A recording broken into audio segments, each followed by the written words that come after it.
الحمدللہ نحمدہ نصلی علی رسولہ الکریم۔ حضرت ابو بکر صدیق رضی اللہ عنہ آخرت کے لیے اتنا فکر مند تھے کہ وہ جانور، درخت، گھاس تک کا بننا پسند کرتے تھے۔ اللہ اکبر! اتنا آخرت کے لیے وہ ان کا فکر تھی۔ اور آج ہم سب ہیں جو آخرت کا کوئی پرواہ ہی نہیں ہے۔ حضرت ابو بکر صدیق رضی اللہ عنہ بلا اتفاق نبیوں کے بعد تمام انسانوں سے افضل ہیں۔ حدیث شریف میں ان کی بڑی فضیلتیں آئی ہیں۔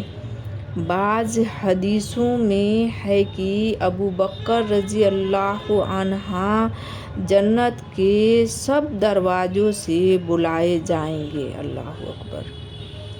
اور امت محمدیہ میں سب سے پہلے ابو بکر رضی اللہ عنہ ہی داخل جنت ہوں گے۔ سبحان اللہ!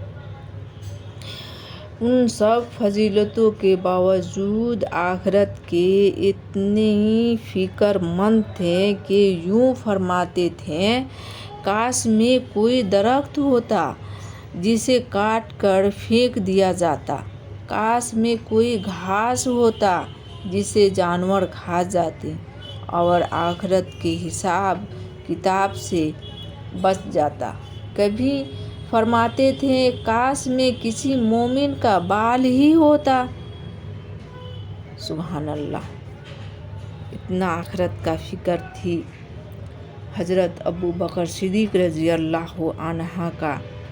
اور آج ہم سب ہیں کہ کوئی فکر ہی نہیں آخرت کا، اور جو مرضی وہ کیے جاتے ہیں، جھوٹ بولتے ہیں،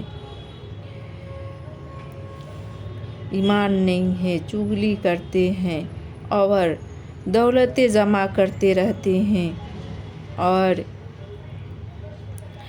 اور دوسروں کے حق مارنے پر